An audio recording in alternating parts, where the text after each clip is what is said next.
Guys, ഇന്ന് നമ്മൾ അലൈനയിൽ കറങ്ങുന്നതാണ്. Husband കൂടെ അത് വന്നു കഴിഞ്ഞ് ജോലി കഴിഞ്ഞ് വന്നിട്ട് ഈവനിങ് ആണ് കറങ്ങുന്നത്. രാവിലെ ഒട്ടും ഇറങ്ങാൻ പറ്റത്തില്ല, നമുക്ക് അതുപോലെ ചൂടാണ്. അങ്ങനെ ഒരു സൂപ്പർ മാർക്കറ്റിൽ കയറി, മോളിൽ കയറി കുറേ ഷോപ്പിംഗ് ഒക്കെ ചെയ്തു. കുറേ ടീഷർട്ട്സും കുറേ സാധനങ്ങൾ, വീട്ടിനാവശ്യമുള്ള കുറേ സാധനങ്ങളുണ്ടായിരുന്നു. അതെല്ലാം വാങ്ങിച്ചുകൊണ്ട് ഞങ്ങൾ ആ ഏരിയ മൊത്തം കറങ്ങാമെന്ന് വിചാരിച്ചു. ഞാനിവിടെ എസ്കലേറ്ററിൽ കൂടെ നടന്നു വരുമ്പം വീഡിയോ എടുക്കാൻ ഞാൻ പറഞ്ഞു. അങ്ങനെ ഹസ്ബൻഡ് വീഡിയോ എടുത്തുകൊണ്ടിരിക്കുമായിരുന്നു. അന്നേരമുണ്ട് കുറേ ഇവിടുത്തെ പാകിസ്ഥാനി ആൾക്കാർ അവിടെ ഞങ്ങൾക്ക് വേണ്ടി വെയിറ്റ് ചെയ്തിട്ടിരുന്നു. അതിൻ്റെ ശരിയാണ് ഞാൻ ചിരിക്കുന്നത്.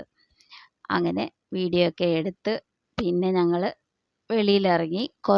ഇവിടെ കുറേ റെസ്റ്റോറൻറ്റ്സ് ഉണ്ട്, പല രാജ്യക്കാരുടെ റെസ്റ്റോറൻറ്റ്സ് ഉണ്ട്. അതെല്ലാം നിങ്ങളെ കാണിക്കാൻ വേണ്ടിയിട്ട് ഞാൻ ഷൂട്ട് ചെയ്തതാണ്. അഫ്ഗാനിസ്ഥാൻ്റെയും നേപ്പാളീസിൻ്റെയും എന്തൊക്കെയോ റെസ്റ്റോറൻ്റ് ഉണ്ട്. പക്ഷേ എല്ലാത്തിൻ്റെ എന്താ രുചി, എന്താ ടേസ്റ്റ് എന്നറിയത്തില്ല. നമ്മുടെ തലശ്ശേരിക്കാരുടെ ഉണ്ട് റെസ്റ്റോറൻറ്റ്, മലയാളികളുടെ ഇഷ്ടംപോലെ റെസ്റ്റോറൻറ്റ്സ് ഉണ്ട്.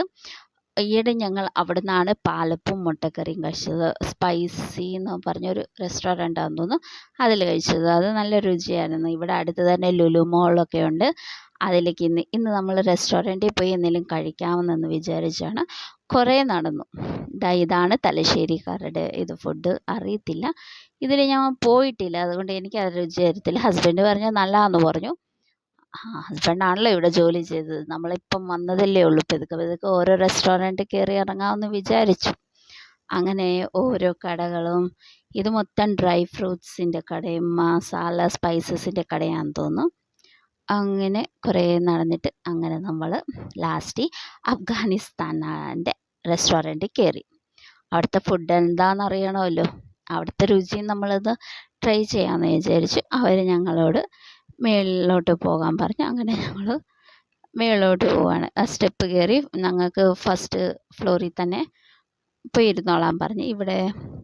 ഇവിടെ അഫ്ഗാനിസ്ഥാൻ ആൾക്കാരെങ്ങനെയാണെന്ന് പറഞ്ഞാൽ അവർ താഴെ ഇരുന്നേ കഴിക്കത്തുള്ളൂ. അവരെല്ലാവരും താഴെ ഇരുന്നാണ് കഴിക്കുന്നത്. അതുപോലെ ഞങ്ങൾക്ക് ഇവിടെ ഒരു റൂമെന്ന് ഇരിക്കാനുള്ള സൗകര്യം തന്ന് അവിടെ ഞങ്ങൾ ഇരിക്കുകയാണ്. ഇവിടുത്തെ സ്പെഷ്യൽ എന്താണെന്നറിയാൻ വേണ്ടിയിട്ട് ചേട്ടൻ ഓൾറെഡി ഇവിടെ കഴിച്ച കാരണം ഹസ്ബൻഡ് തന്നെ ഓർഡർ ചെയ്യുമായിരുന്നു. അഫ്ഗാൻ റോട്ടിയും പിന്നെ ചാർക്കോൾ ചിക്കനുമാണ് ഓർഡർ ചെയ്തത്.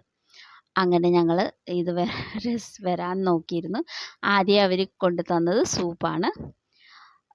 സൂപ്പ് എനിക്ക് അത്രയ്ക്ക് ടേസ്റ്റി തോന്നിയില്ല, പക്ഷേ ഓക്കെ, കഴിക്കാം. അത് കുറച്ചേ കഴിച്ചോളൂ.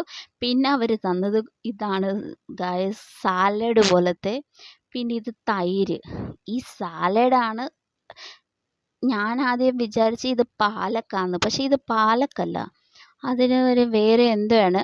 ഹസ്ബൻഡ് അതിൽ നാരങ്ങ എല്ലാം പിഴിഞ്ഞ് തന്ന് അത് തിന്നുന്നതിൻ്റെ എക്സ്പ്രഷനാണ് ഗൈസ്. ഭയങ്കര പുളിയും കയ്പ്പാണോ ഈ നാരങ്ങ പിഴിഞ്ഞതിൻ്റെ ഒരു പുളിയുണ്ട്, അല്ലാതെ കയ്പ്പാണോ രുചി എന്താ ടേസ്റ്റ് എന്നറിയത്തില്ല. പക്ഷേ നല്ല രസമുണ്ടായിരുന്നു കഴിക്കാൻ.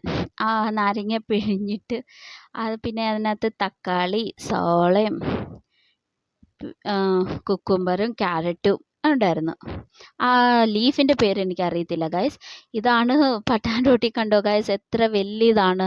ഞാനാണെങ്കിൽ ചേട്ടനോട് പറഞ്ഞു 4 എണ്ണമെങ്കിലും വാങ്ങിക്കണം. പക്ഷെ ഒന്നുപോലും ഞങ്ങൾ ശരിക്ക് കഴിക്കാൻ പോലും പറ്റിയില്ല. അവർ 2 റോട്ടിയാണ് തന്നത്. ഇതാണ് ആമോസ് എന്നാണ് പറയുന്നത്. അതിൻ്റെ നടുക്ക് ഒലിവ് ഓയിൽ ഒഴിച്ച് ആ റോട്ടിയും ഈ ആമോസും ചിക്കൻ്റെ ചാർക്കോൾ ചിക്കനും കുറച്ചെടുത്തിട്ട് എന്താ പറയുന്നത്, ഈ സാലഡും കൂടി ഇട്ടിട്ട് കഴിക്കണം. അതാണ് ഇതിൻ്റെ ടേസ്റ്റ് എന്നാണ് പറയുന്നത്. ഫസ്റ്റ് ടൈം കഴിക്കുന്നതാണ്. എനിക്ക് സത്യം പറഞ്ഞാൽ ഇഷ്ടപ്പെട്ടു. ആ റോട്ടി തന്നെ അത്രയും വലിയതുണ്ട്. ഞങ്ങൾ 2 പേരും അതെടുക്കാൻ വിലഞ്ഞിട്ട് ഹസ്ബൻഡാണ് എനിക്കത് മുറിച്ച് തന്നത് തന്നെ. അങ്ങനെ മുറിച്ച് തന്നത് ഇങ്ങനെ നല്ലൊരു ടേസ്റ്റ് ഉണ്ടായിരുന്നു. ആമോസി മുക്കി ഞാൻ ഹസ്ബൻഡിനെ കാണിക്കാൻ പറഞ്ഞു എങ്ങനെയാണ് കഴിക്കുന്നതെന്ന്. സോ എണ്ണയൊക്കെ മുക്കി ആമോസി മുക്കി കഴിക്കണം, ചിക്കൻ എടുത്തിട്ട് കഴിക്കണം, ഈ ലീഫ് കഴിക്കണം, നല്ലതാന്ന് പറഞ്ഞു. സത്യം പറഞ്ഞാൽ ലീഫ് ഞാൻ കഴിച്ചു, മൊത്തം കഴിച്ചില്ല, എന്നാലും കുറച്ചൊക്കെ കഴിച്ചു. കുഴപ്പമില്ല. അതിൻ്റെ ടേസ്റ്റ് പറയാൻ പോലും എനിക്ക് വരുന്നില്ല. എന്ത് രുചിയാണെന്ന് അറിയത്തില്ല. ഈ അഫ്ഗാനിസ്ഥാനും അറബിക്കാരെല്ലാവരും ഈ ലീഫ് കഴിക്കുന്നതാണെന്ന് പറഞ്ഞു. ഇത് അവരുടെ സാലഡ്. ഇത് കൂട്ടി അവരെന്തും കഴിക്കുന്നതെന്ന് പറഞ്ഞു. അങ്ങനെ ഞങ്ങൾ കഴിപ്പൊക്കെ കഴിഞ്ഞു. പിന്നെ ഞങ്ങൾ വെച്ചു. എത്ര മുറിക്കാൻ ശ്രമിച്ചിട്ടും മുറിക്കാൻ വരാത്തതിന് ഹസ്ബൻഡ് തന്നെനിക്ക്. അതുപോലെ കട്ടിയുള്ളായിരുന്നു. അപ്പമാണോ അവരുടെ റോട്ടി എന്ന് പറയാം. ഇതാണ്. ഞാനതിനെ ഇളക്കുക കൈകൊണ്ട് ഓലിവ് ഓയിൽ വെച്ചിട്ട്. അങ്ങനെ ഒരു വിധത്തിൽ കഴിച്ചു. എൻ്റെ എക്സ്പ്രഷനൊക്കെ കണ്ടോ ഗൈസ്?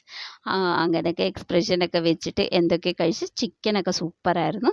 അങ്ങനെ കുറേ ചിക്കനും കഴിച്ചു ഒരു വിധത്തിൽ. പക്ഷേ എന്നാലും ഞങ്ങൾ ലാസ്റ്റ് കുറേ മിച്ചം വെച്ചിട്ടുണ്ടായിരുന്നു. സത്യം പറഞ്ഞാൽ ഒരു റോട്ടി തന്നെ ധാരാളമായിരുന്നു ഞങ്ങൾക്ക് രണ്ടുപേർക്കും. രണ്ടുപേരും ഇച്ചിരി കഴിച്ചുള്ളൂ. കഴിക്കാൻ ഭയങ്കര പാടായിരുന്നു. ഒരു റോട്ടി തന്നെ ധാരാളമായിരുന്നു. അങ്ങനെ ഞങ്ങൾ റോട്ടിയൊക്കെ കഴിച്ചു. മിച്ചവും വെച്ചിട്ട് അങ്ങനെ അവിടുന്ന് ഇറങ്ങി. ഇത്രയേ ഉള്ളൂ. നിങ്ങൾക്ക് ഇതിനെക്കുറിച്ച് അലീഫിൻ്റെ പേരറിയാമെങ്കിൽ കമൻറ്റ് ചെയ്യൂ. വീണ്ടും തിരിച്ചിങ്ങ് പോന്നു. പിന്നെന്തുവാ? പിന്നെ അത്രയേ ഉള്ളൂ ഗായ്സ്. പിന്നെ കുറേ ഫോട്ടോസും എടുത്ത് സെൽഫി എടുത്ത്. ഇനി അടുത്ത വീഡിയോ ആയിട്ട് വീണ്ടും കാണാം. അതുവരേക്കും ബൈ.